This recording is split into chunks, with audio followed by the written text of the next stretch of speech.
If you've got a new Toyota RAV4, this is the dash cam you want. Super easy, factory-like install. I put the same thing on my wife's last car, a Mach-E. Works great. This replaces the OEM trim right above the mirror with an integrated front cam.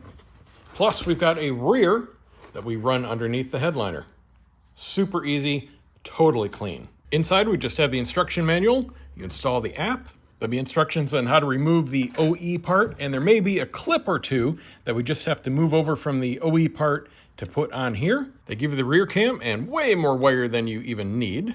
A trim tool and plenty of little retainer clips. A handy little low speed but free card reader for USB-C and A. And this trim piece will finish off the install after we install the new part. And then this is the real magic, the adapter that taps into the power and supplies it to the dash cam, all underneath that trim panel. So you don't have to do any wiring into your fuse block or running any kind of wires for the power. You don't even need anything plugged into a USB port or 12-volt socket. It'll look 100% factory. Start by just tilting your mirror down and then just slide this whole housing down on the windshield, and it slides off the mounts, and then you can see inside.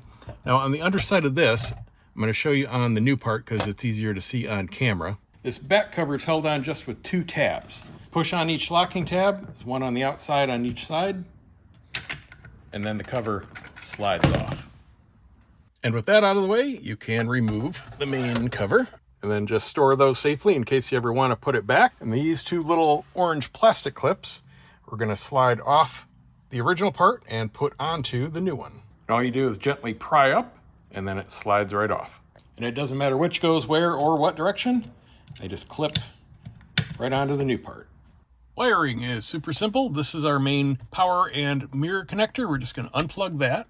And then this is just a go-between. So this original wire is going to plug into the adapter. The adapter is going to plug back into the car. Make sure you take off the protective film and give the lens a good wipe. So the little dongle left is what powers the whole dash cam. That's where we're going to plug in the red connector on the new part and then just snap the cover back into place.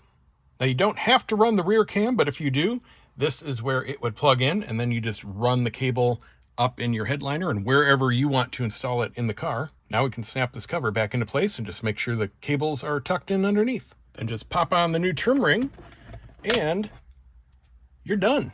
Bada bing, bada boom, nice and clean. And that's what it looks like from the outside. Just like a factory option. Links down below. Hope it helps. See you next time.